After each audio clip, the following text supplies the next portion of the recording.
Hello, BookTube. What happened again? Once again, I was making a video, and once again I got a phone call. Like this was the 20th century. And when an iPhone gets a phone call, it cuts out. It stops recording video. There has to be a workaround. One of you has to know how I can... The obvious solution here, the one that comes first to mind on all the real booktubers, is get yourself a camera so that you're not at the mercy of what your phone does. But I don't want to get a camera. I only barely understand my phone. So there has to be another way. Is there a way? And that's the question I can ask the hive mind here. Is there a way for me to shut off the phone function of my iPhone while retaining all the other functions? I have a feeling the answer is no. But anyway, I want to show you the rest of the book shipment because I got cut off. So we were at Kill the Father, which is a thriller. Two people, each shattered by their past, team to solve a series of killings and abductions. A ruthlessly planned escalation that turns out to be merely the visible surface of something far more sinister. When a woman is beheaded in a park outside Rome and her 6-year-old son goes missing, the police unit assigned to the case sees an easy solution. They arrest the woman's husband and await his confession. But the chief of Rome's major crimes unit doubts things are so simple. Secretly, he lures to the case two of Italy's top analytical minds. Okay, well that actually sounds a little bit more interesting than the usual high-octane thriller. Speaking of high-octane, we have, next up is Blood and Fear. This is by Kevin Wilson, and the subtitle is How America's Bomber Boys of the 8th Air Force Saved World War II. I have a tiny bit of a connection with the subject, so this is going straight to the head of the pile for me. The U.S. 8th Air Force came of age in 1944.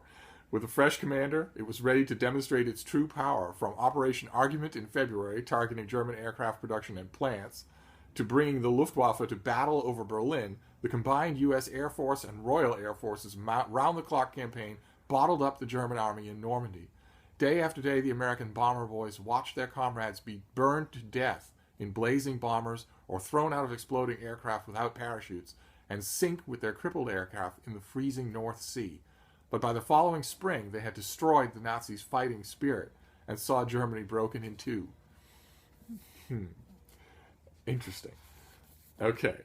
Okay, so, of course, we've gone over this before. The author doesn't necessarily write their cover copies, so the author might not necessarily be responsible for the two errors in that paragraph that I just read. Of course, the German forces were not bottled up at D-Day, and right to the end, the German fighting morale was not broken. But still, this is a nice, big book on a subject that I can't remember the last popular history book on. Certainly nothing of this depth. So that's great. That's fantastic. That's history right up Steve's alley. And then the gem of the day, which I have recorded the first time before the phone cut out. It's this from Overlook Press. It's Jeeves and Wooster, a box set of Jeeves and Wooster novels. You have very good Jeeves, the inimitable Jeeves, and the greatest Jeeves and Wooster novel of them all, The Code of the Woosters. And in this lovely thing, this is they did everything. They published everything by Woodhouse. There's actually a picture here that's terrifying. They published everything by him, and now they're doing these little sets. Look at that. Look at that. That's all Woodhouse. And the little sets, I got one for Blandings, which has 3 novels about Blandings Castle and the Empress of Blandings, and 3 novels of Jeeves, and I'm really hoping they don't send me the 3 volumes on golf, because I must be the only person in the world who doesn't find P.G. Woodhouse charming on golf. I don't understand that at all. And this comes loaded with blurbs. There's Christopher Hitchens says that Woodhouse's attention to language, his near faultless ability to come up with names that are at once ludicrous and credible, and the intricacy of his plotting are imperishable. And let's see here. David Foster Wallace said, timelessly funny and mean, dude. Evelyn Waugh, Woodhouse's idyllic world can never stale. He will continue to release future generations from the captivity that they may be more irksome than their own. He has made a world for us to live in and delight in. Kingsley Amis, who was no friend of Woodhouse in his life, wrote, the works of Woodhouse continue on their unique way, unmarked by the passage of time. Notice how that's not a compliment. Unless you read it that way. And Sam Sachs from the Wall Street Journal. A mighty labor of love, or better, of laughter, is now complete.